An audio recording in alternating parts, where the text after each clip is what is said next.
तो welcome student. इस video में हम किसके बारे में देख रहे हैं? हम देख रहे हैं मेमरी ग्लैंड्स के बारे में, है ना, स्तन ग्रंथियों के बारे में और ग्लैंड्स के बारे में हम देखेंगे जो कि एसोसिएटेड होते हैं किससे? फीमेल रिप्रोडक्टिव सिस्टम से। चलिए सबसे पहले हम देखते हैं कि कौन सी ग्लैंड इसमें एसोसिएट है। एक ग्लैंड है, ग्रंथि है, जिसे हम बोलते हैं बार्थोलिन्स ग्लैंड। क्या कहते हैं? बार्थोलिन्स ग्लैंड, या फिर वेस्टिबुलर ग्लैंड भी इसको कहते हैं हम। ठीक है ना। ये होती कहाँ है? ये होती है बेसिकली जो वजाइना, आप ये देखिए जरा वजाइना, ठीक है ना, ये है यूट्रस, ये है सर्विक्स का रीजन, और सर्विक्स रीजन के बाद ये आपका पूरा का पूरा जो 7.5 महीने की ट्यूब है मस्कुलर, ये वजाइना है। ठीक है ना। तो इसके मुख यानी कि वेजाइनल ऑरिफिस, है ना, मुख जो होता है ना, वेजाइनल ऑरिफिस जो उसका जहाँ एक खुलता है, उसके दोनों किनारों पर देखिए ये है बार्थोलिन ग्लैंड। ठीक है ना। तो ये इसमें दोनों किनारों पर ये बार्थोलिन्स ग्लैंड पाई जाती है। अच्छा, ये क्या है? एक देखिए ये ऐसा स्ट्रक्चर है जो मेल वाले में हमने वो पढ़ा था, अगर आपको ध्यान हो, है ना, जिसे हम बल्बो यूरिथनल ग्लैंड कहते हैं, या हम कहते हैं काउपर्स ग्लैंड मेल में। तो ये इसके समझात है, इसी के मतलब समदृश्य है, इक्विवेलेंट है। जैसे उसमें कॉपर्स ग्लैंड का काम है, वो भी क्या करता है? चिकना बनाने का काम करता है, चिकनाहट पैदा करता है ड्यूरिंग कॉपुलेशन, और ये भी वही करता है। ठीक है ना। तो इसका भी काम ल्यूब्रिकेशन या चिकनाहट पैदा करने का है। ये है बार्थोलिन ग्लैंड, जो कि कहाँ पर है? योनि मुख के दोनों किनारों पर या दोनों साइड में आपको मिलते हैं। चलिए नेक्स्ट इंपॉर्टेंट ग्रंथि है, देखो, ब्रेस्ट। अच्छा, ब्रेस्ट के बारे में, स्तन ग्रंथियों के बारे में थोड़ा हम पढ़ेंगे, तो हम देखेंगे कि देखिए होते क्या है ब्रेस्ट जो है, अगर आप यहाँ ध्यान दीजिए पिक्चर में, ब्रेस्ट क्या है? एक तो उभार है ना, स्त्री की जो छाती है या वक्ष एरिया है ना, थोरैक्स का रीजन है, ये उभार है, एमिनेंस है। उभार इसमें क्योंकि ये फैट्स और इनमें ऊतक जो होता है, कनेक्टिव टिश्यू होता है इसमें, तो उसी कारण ये उभार से नजर आते हैं। ठीक है ना, राउंड गोल उभार, एमिनेंस है, उभार। अच्छा, ईच ब्रेस्ट, हर एक ब्रेस्ट, दो ब्रेस्ट होती हैं, है ना, दो स्तन होते हैं, तो ईच ब्रेस्ट में क्या होता है? निपल होता है। जो ये वाला एरिया यहाँ देखिए आप, इसको हम निपल कहते हैं, है ना, चूचक जिसे बोल रहे हैं। ठीक है। और ये जो चूचक है, इसके आसपास ये जो एरिया है गोलाई में देखेंगे अगर इसको, तो इसको बोलते हैं हम एरियोला। क्या कहते हैं? एरियोला। ये जनरली कैसा होता है? डीप पिंक कलर का, गुलाबी कलर का या ब्राउन कलर का आपको ये मिलता है। अगर इसका स्ट्रक्चर देखना, तो जैसे सामने से हम देखेंगे तो ये तो चूची हो गई, ये निपल हो गया, और इसके आगे में गोलाई में थोड़ा सा रीजन जो है वो डार्क या पिंक है, डार्क ब्राउन या पिंक कलर का है, तो इसको हमने कह दिया एरियोला। ठीक है। चलिए फिर ब्रेस्ट, सही मायने में जो ब्रेस्ट हम कहते हैं ना, हर एक ब्रेस्ट जो होता है दोनों साइडों का, हर एक ब्रेस्ट जो है तीन चीजों का मिलकर बना है। कौन कौन सी चीजें हैं? सबसे पहले तो इसमें होता है संयोजी ऊतक, कनेक्टिव टिश्यू। ठीक है, जो इसको होल्ड किए रखता है ना, लटकाए रखता है। ठीक है। जैसे ये बोल रहा है, देखिए इंटरलोब्यूलर कनेक्टिव टिश्यू है ना यहाँ पर, ये वाला हो गया, ये वाला हो गया। ठीक है, ये कनेक्टिव टिश्यूज हैं, बड़े होते हैं। दूसरी चीज क्या होती है? दूसरी चीज होती है एडिपोज या टिश्यू या वसीय ऊतक, जो एक तरह से ना फिलर का काम करते हैं। ये भरे हुए, ये भरान कर रहे हैं, जहाँ जगह खाली बच गई वहां ये भरने का काम कर रहे हैं। कौन? वसीय ऊतक, एडिपोज टिश्यू। और तीसरी क्या है? Mammary glands. ठीक है, जो सही मायने में मिल्क का प्रोडक्शन कर रहे हैं। अच्छा, जब मेमोरी ग्लैंड्स की बात कर रहे हैं ब्रेस्ट के अंदर, जो मतलब एक तरह से मेमोरी, हम कहते हैं ब्रेस्ट को भी हम मेमोरी ग्लैंड ही कह रहे हैं, लेकिन सही मायने में ब्रेस्ट जो तीन चीजों का मिलकर बताया, जैसे मैंने आपको बताया, उनमें मेमोरी ग्लैंड भी एक पार्ट है, जो सबसे इंपॉर्टेंट पार्ट है। तो मेमोरी ग्लैंड जो है, स्तन ग्रंथि है, उसमें क्या होते हैं? 15 से 20 लोब्स होते हैं या पालियां होती हैं। कैसे होती हैं? आप इनको देखिए, पालियों को अगर आपने यहाँ देखना हो, तो मैं आपको यहाँ ये जो चित्र है इस पर ध्यान दीजिएगा, ये है पालियां। ठीक है ना, एक पाली ये काले काले में जो नजर आ रहा है आपको, एक पाली ये हुई, एक पाली ये हो गई, ये पालियां बनी हुई। कितनी होती हैं? करीब 15 से 20 ये पालियां इस तरह से होती हैं। ठीक है ना, हर एक ब्रेस्ट में, उस दूसरे वाले में भी और इसमें वाले में। तो इन पालियों और इनके बीच में देखिए ये कैसे जुड़ी रहती है। देखिए कनेक्टिव टिश्यू मैंने आपको बताया, है ना, कनेक्टिव टिश्यू और ऊतक। दूसरा ऊतक कौन सा है? जो वसीय ऊतक के जरिए ही है ना, पूरा इसमें भरा रहता है मटेरियल,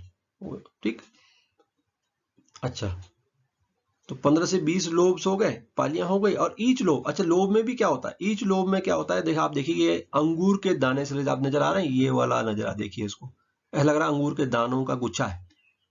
ये क्या होते हैं, ये एल्विलाई है ना, एल्विलाई होते हैं। जो सही मायने में जो दूध बनता है वो इन एल्विलाई के अंदर ही बनता है, एल्विलाई के अंदर ही सही मायने में दूध का निर्माण होता है। ठीक है, और ये क्या करते हैं, अपना दूध, जैसे ये डक्ट बनी, एक नलिका ये बनी, फिर इसकी बनी, इसकी बनी, बहुत सारी मिलके फाइनली ये नलिका है, जिसे बोलते हैं हम क्या, ये वाली नलिका जो है, ये वाली नलिका है, ये वाली, देखिए ये वाली इसकी आ रही होगी यहाँ से, ठीक है ना। ये 15 से 20 हर लोब से निकल रही नलिका, तो 15 से 20 इनको बोलते हैं क्या, लेक्टिफेरस डक्ट ना, लेक्टिफेरस डक्ट या वाहिनियां हैं, लेक्टिफेरस वाहिनियां हैं, और ये चूचक में जाके एंड होती हैं। तो अच्छा, हर एक लोब के लिए पाली से आने वाली एक लेक्टिफेरस डक्ट है, तो कितनी हो गई, करीब 15 से 20 ही ये लेक्टिफेरस वाहिनियां होती हैं, जो सीधे डायरेक्ट चूचक में जाती हैं, ये चूचक में जाके खुलती हैं। ठीक है ना, ये लिख रहा है यहाँ पे, ईच लोब से जो अराइज होती हैं वो निपल में जाके खुलती हैं। अच्छा, एक और चीज इसमें होती है कि जो पालियां, अगर आप ध्यान दीजिए, मैं इनको 1 मिनट के लिए यहाँ से रिमूव करता हूँ, थोड़ा ज्यादा हो गया ये। हाँ, तो आप यहाँ देखिए, तो आप अगर आप ध्यान से देखेंगे तो जो ये आ रही है, जो ये एक लेक्टिफेरस डक्ट है, हर एक डक्ट देखिए यहाँ पे थोड़ा फूली हुई है, देखिए ना, बिल्कुल अपने चूचक के सामने पहुंचती है तो ये फूल जाती है, तो ये फूली हुई इसको कहते हैं हम लेक्टिफेरस साइनस, क्या कहते हैं, लेक्टिफेरस साइनस कहते हैं।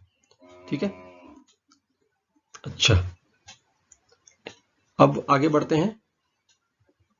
तो आपको मुझे समझ आ गया होगा, देखिए लोब्स हैं, लोब्स के अंदर ये अंगूर के सदी गुच्छे बने हुए हैं, एल्विलाई के, दूध यही बनाते हैं, और इनसे डक्ट निकलती हैं। जैसे देखिए ये डक्ट की बहुत ब्रांचिंग होती है, मान लीजिए एक लेक्टिवेटेड डक्ट ये है, और इसमें ये बनी, इस तरह से ब्रांचिंग हो जाती है, ठीक है ना, इस तरह से ब्रांचिंग है, इधर भी होंगी, या इस तरह से ब्रांचिंग होती है, ठीक है, और इनमें वो लगे होते हैं क्या, एल्विलाई, एल्विलाई का गुच्छा होता है, एल्विचाओं से फिर नलिकाएं निकलती हैं, एक में जुड़ती हैं, फिर ये सेकंड एक और नलिकाएं निकलती हैं, ये इसमें जुड़ती हैं, इससे नलिकाएं निकलती हैं, फाइनली ये इलेक्ट्रिक बस में जुड़ती हैं, जो कि जाके चूचक में खुलती है। चलिए, तो आगे बढ़ते हैं और इसके बारे में जानते हैं। तो मेमोरी ग्लैंड, देखिए जो मेमोरी ग्लैंड का जो डेवलपमेंट शुरू होता है ना, वो जब यौनारंभ होता है, प्यूबर्टी के बाद ही शुरू होता है लड़कियों में, है ना, जब वो 12-13 या जो भी कह लीजिए, जो प्यूबर्टी की एज है, तो उसके बाद ही मेमोरी ग्लैंड का सही डेवलपमेंट शुरू होता है, उससे पहले कोई खास डेवलपमेंट मेमोरी ग्लैंड का नहीं होता है। ठीक है ना, तो यही बात यहाँ लिखी है। अच्छा, इसमें कुछ हार्मोनल कंट्रोल भी है ना, जो ये मेमोरी ग्लैंड का काम है। मेमोरी ग्लैंड का काम क्या है, दूध का निर्माण करना, और दूध किसके लिए जरूरी है, जो बेबी जो बनेगा, है ना, जो बच्चे को माता जो दूध पिलाती है, उसके लिए जरूरी है कि माता के स्तनों में दूध बने। उसके लिए कुछ हार्मोनल कंट्रोल्स भी होते हैं, मतलब कि हार्मोन के नियंत्रण में होती है ये क्रिया। तो इसको ये कैसे होती है, देखिए प्रेगनेंसी की होती है, जब ड्यूरिंग प्रेगनेंसी होता है ना, तो ये जो ब्रेस्ट हैं, ये 2 हार्मोनों के इन्फ्लुएंस, उसके जो प्रभाव से जो है बढ़ते हैं, ग्रो करते हैं। कौन कौन से हार्मोन, एस्ट्रोजन और प्रोजेस्टेरॉन, आपने इनका बहुत नाम सुना होगा, ठीक है ना। एस्ट्रोजन को तो वैसे भी स्त्री हार्मोन भी कहते हैं हम। तो इस तरह से एस्ट्रोजन और प्रोजेस्टेरॉन के प्रभाव में ये बढ़ता है, ग्रो करते हैं, ठीक है ना, क्योंकि प्रेगनेंसी हो गई है, तो यानी कि अब बच्चा आएगा तो बच्चे को दूध पिलाना है, तो नेचर ने ये नेचुरली सिस्टम दिया है स्त्री की बॉडी में। अच्छा, फिर आती है बात प्रोलैक्टिन की।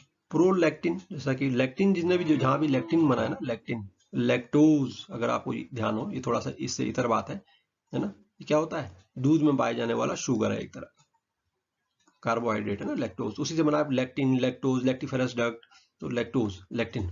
तो ये प्रोलैक्टिन क्या है, देखिए ये अग्र पीयूष ग्रंथि है ना, ये भाग से क्या प्रोलैक्टिन जो है ये रिलीज होता है, और ये क्या, इसका काम क्या है, इसका ही काम सही मायने में दूध का निर्माण करवाता है, निर्माण, सिंथेसिस, ठीक है ना।